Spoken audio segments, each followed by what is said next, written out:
Hi అండి, welcome to A1 వంటలు. ఈరోజు రెసిపీ వచ్చేసి అరిసెలను పర్ఫెక్ట్ కొలతలతో సాఫ్ట్గా ఎలా చేయాలో చూపిస్తానండి. ఈ వీడియోని పూర్తిగా చూడండి.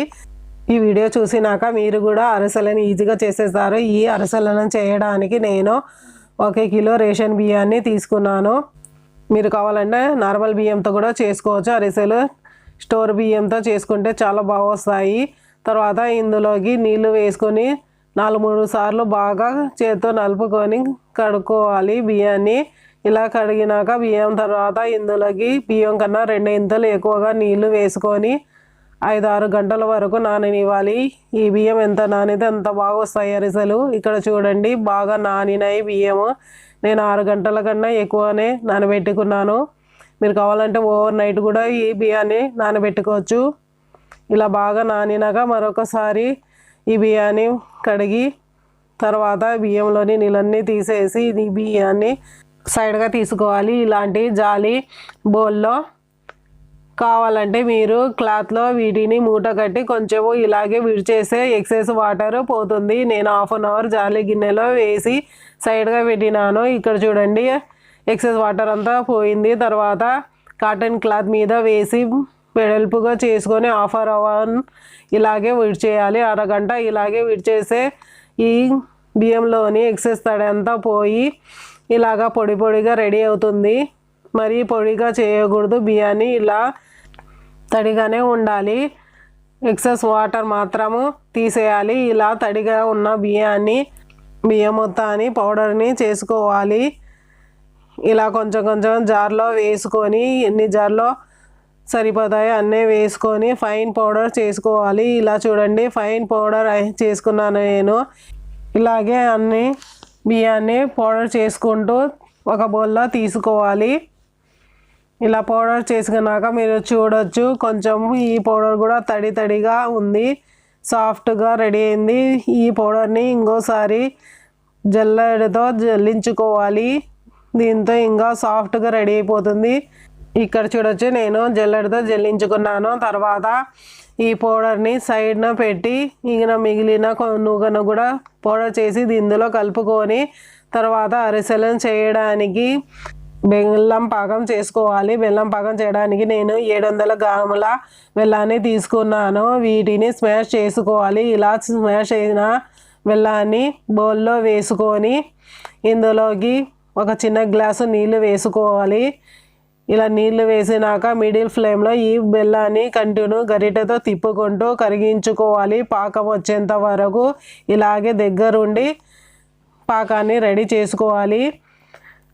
ఇలా చూడండి, కొంచెం కొంచెము కరుగుతూ బెల్లం ఇలా మిక్స్ అవుతూ పాకం రెడీ అవుతుంది. పాకం దగ్గర పడినాక ఒక బౌల్లో కొంచెము నీళ్లు తీసుకొని ఇందులోకి పాకము డ్రాప్స్ వేసుకుంటూ చెక్ చేసుకుంటూ పాకం చేసుకోవాలి. ఇలా పాకాన్ని పడితే చేతికి అంటకుండా నీళ్ళలో కరిగిపోతే మరొక నిమిషం పాటు ఈ పాకాన్ని ఉడికించుకోవాలి. ఇలా కొంచెం ఉడికిన తర్వాత పాకాన్ని మరొకసారి నీళ్ళలో వేసి చెక్ చేసుకోవాలన్నమాట. ఇలా చెక్ చేసుకుంటూ పాకం చేసుకోవాలి. ఇలా ఈ పాకాన్ని చేత్తో పడితే ఇలా ఈ విధంగా చేతుల్లో వచ్చేయాలి. పాకము పట్టినప్పుడు ఈ పర్ఫెక్ట్గా రెడీ అయినట్టు అరిసెల కోసం పాకాన్ని. తర్వాత ఫ్లేమ్ని వెంటనే ఆఫ్ చేసుకొని ఈ చేసిన బియ్యం పిండిని కొంచెం కొంచెం వేసుకుంటూ ఈ పాకంలో కలుపుకోవాలన్నమాట. ఈ పద్ధతిని వెంటనే చేసుకోవాలి, లేకపోతే అరిసెలు బిగుసుగా కడగ్గా వస్తాయన్నమాట. మీరు కావాలంటే వేరొకరి సాయం కూడా తీసుకోవచ్చు. ఇలా కలిపేటప్పుడు కొంచెం కొంచెం ఒకరు పిండి వేసేటప్పుడు ఇంకొకరు ఇలా పాకాన్ని కలుపుకోవచ్చు ఈజీగా. ఇలా పాకంలో వెంటనే కలుపుకోవాలి, లేకపోతే సాఫ్ట్గా రావు అరిసెలు. ఇలా కలుపుకున్న తర్వాత చూడొచ్చు, పల్చగా ఉంది ఈ బ్యాటరు. ఈ తర్వాత వీటిని కొంచెము చల్లారినాక సాఫ్ట్గా రెడీ అయిపోతుంది అన్నమాట. ఇలా బ్యాటర్ పర్ఫెక్ట్ రెడీ అయిపోయింది. మీరు చూడొచ్చు, రెబ్బన్ కటింగ్ వచ్చేస్తుంది బ్యాటర్. ఇలా రెడీ అయిపోయినాక తర్వాత చల్లారినాక వీటి బ్యాటర్ టెక్చర్ నేను చూపిస్తాను. ఇక్కడ చూడొచ్చు, చల్లారినాక కొంచెము టైట్ అయిపోయింది బ్యాటర్. అయినా ఇది పిండి కొంచెం సాఫ్ట్గా వచ్చేస్తుంది. ఇలాగే ఉండాలి, పర్ఫెక్ట్గా ఉంటుంది అరిసెల కోసము. తర్వాత ఇందులోకి 1/2 స్పూను సోడాపొడి, 1/2 స్పూను యాలకుల పొడి వేసుకొని బాగా కలుపుకోవాలి ఈ పిండిలోకి. ఈ పిండిని మీరు కావాలంటే స్టోరేజ్ కూడా చేసుకోవచ్చు. బయట అయితే 5-6 రోజులు ఉంటుంది. అదే ఫ్రిడ్జ్లో పెట్టుకుంటే 15 డేస్ వరకు స్టోరేజ్ చేసుకోవచ్చు. మీరు కావాలన్నప్పుడు కొంచెం కొంచెం బ్యాటర్ తీసుకొని ఈ పిండిలోంచి అరిసెలు తీసుకొని తినొచ్చు వేడివేడిగా. ఇక్కడ చూడొచ్చు బ్యాటర్ చాలా సాఫ్ట్గా రెడీ అయిపోయింది. ఇలాగే సాఫ్ట్గా జిగురుగా ఉండాలి. తర్వాత ఈ బ్యాటర్ని 6 గంటల వరకు రెస్ట్ ఇవ్వాలి. ఇలా కాటన్ క్లాత్తో కవర్ చేసుకొని లీడ్ పెట్టి 6 గంటల వరకు రెస్ట్ ఇవ్వడంతో అరిసెలు బాగా రెడీ అవుతాయి, టేస్ట్గా వస్తాయి అన్నమాట. మీరు కావాలంటే వెంటనే కూడా చేసుకోవచ్చు. ఇక్కడ చూడొచ్చు నేను వేసిన ఈ బ్యాటర్ డ్రాప్ ఇలాగే ఉండకుండా కలిసిపోయింది. బ్యాటర్లో పిండిని జరిపినప్పుడు స్ప్రెడ్ అవుతూ ఈ పిండి కవర్ అవ్వాలి. అప్పుడే పర్ఫెక్ట్గా అరిసెల పిండి రెడీ అయినట్టు. ఇదే గుర్తు అన్నమాట అరిసెలు పర్ఫెక్ట్గా రెడీ అవ్వడానికి. ఇక్కడ చూడొచ్చు పిండి కూడా సాఫ్ట్గా ఉంది. నేను పక్కా మెజర్మెంట్తో మీకు చూపిస్తున్నాను. తర్వాత మిగిలిన కొంచెం పిండిని తీసుకొని సైడ్గా పెట్టుకొని మీకు కావాల్సినప్పుడు వీటిని చేసుకోవచ్చు అరిసెలు. ఈ పిండితో నేను అరిసెలు చేసి చూపిస్తానండి.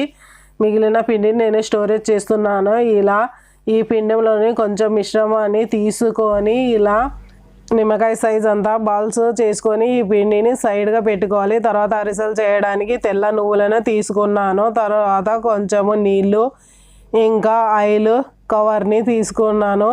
ఇలా ఆయిల్ కవర్ మీద కొంచెం నీళ్ళు అప్లై చేయాలి. 2-3 డ్రాప్స్లు అప్లై చేసినాక మనము చేసిన ఈ పిండి ముద్దను తీసుకొని నువ్వులలో అద్దుకోవాలి. ఇలా వీడియోలో చూపించినట్టు నువ్వులు తగులుతాయి బాగా. ఇలా తగిలినాక నువ్వులు చేత్తో అద్దుతూ కవర్ మీద పెట్టి అరిసెలను చేసుకోవాలి. ఇలా అరిసెలను రెడీ అయినాక మిడిల్ హీట్ అయిన నూనెలో వేసుకొని అరిసెలను వేయించుకోవాలి. ఎక్కువ ఫ్లేమ్ని పెట్టకూడదు, మిడిల్ ఫ్లేమ్లోని అరిసెలను వేయించుకోవాలి. హై ఫ్లేమ్లో వేయించుకుంటే అరిసెలు కాలిపోతాయి, ఇంకా లోపల పచ్చిగా ఉంటాయి. మిడిల్ ఫ్లేమ్లోనే ఫ్రై చేసుకోవాలి. ఇలా ఫ్రై అయినాక 2 వైపులా మనం సైడ్ తీసుకోవాలి. ఇంకా గరిటెలో నుంచి మరొక గరిటెలో తీసుకొని ఇలా ప్రెస్ చేసుకుంటే ఎక్సెస్ ఆయిల్ అంతా పోతుంది. ఇలా ఎక్సెస్ ఆయిల్ తీసేసినాక సైడ్ తీసుకోవాలి. ఇలా ఇంకో అరిసెను చూపిస్తానండి. మరొకసారి అరిసె చేసేటప్పుడు 2-3 డ్రాప్స్ కవర్ని నీళ్ళతో తడి చేసి తర్వాత ఈ పిండి మిశ్రమాన్ని నువ్వులతో అద్ది ప్రెస్ చేసుకోవాలి. మీరు కావాలంటే 1 సైడే ఈ నువ్వులు తగిలించుకోవచ్చు. నేను 2 సైడ్లు నువ్వులను ఈ అరిసెలను తగిలించినాను. నీళ్ళు రాయడంతో ఈ కవర్ మీద అరిసెలు ఈజీగా వచ్చేస్తాయి. తర్వాత ఇలా ఫ్రై చేసుకోవాలన్నమాట. ఇక్కడ చూడొచ్చు అన్ని అరిసెలు ఇలా ఉబ్బి ఎంత బాగా వస్తున్నాయో. ఇలా ఉబ్బితేనే అరిసెలు టేస్ట్గా ఉంటాయి. ఇలా 2 సైడ్లు ఫ్రై అయినాక వీటిని సైడ్గా తీసుకోవాలి. ఎక్సెస్ ఆయిల్ని ప్రెస్ చేసి తీసేయాలి. ఇలానే అన్నిటి ఫ్రై చేసుకోవాలి. నువ్వులుగా బదులుగా మీరు కావాలంటే గసగసాలను కూడా ఈ అరిసెలను అతికించి ఫ్రై చేసుకోవచ్చు. మీరు చూడొచ్చు ఎన్ని అరిసెలైనా ఫ్రై చేసినా ఈ నువ్వులు అరిసెల నుంచి సపరేట్ అవ్వకుండా ఫ్రై అవుతున్నాయి. నూనె కూడా నీట్ అండ్ క్లీన్గా ఉంది. మీరు చూడొచ్చు ఇలానే నేను అన్ని అరిసెలను ఫ్రై చేసుకున్నాను అన్నమాట.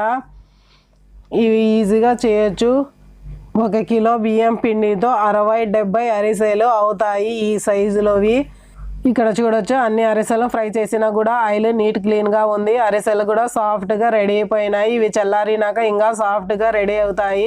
వీడియోలో చూపించిన టిప్ అండ్ ట్రిక్స్ ఈ అరిసెలను తప్పకుండా ట్రై చేయండి. మీ అరిసెలు కూడా ఇలాగే వస్తాయి. ఈ అరిసెల రెసిపీ నచ్చినట్లయితే లైక్ చేయడం, అలాగే మా ఛానల్ని సబ్స్క్రైబ్ చేయడం, ఫ్రెండ్స్లో ఫ్యామిలీలో షేర్ చేయడం, కామెంట్ చేయడం మర్చిపోవద్దండి. ఇటువంటి మంచి రెసిపీ కోసం మా ఛానల్ని ప్రెస్ చేసి బెల్ ఐకాన్ని ప్రెస్ చేయండి. Thank you for watching. మళ్ళీ కలుద్దాం ఇటువంటి మంచి రెసిపీస్తో.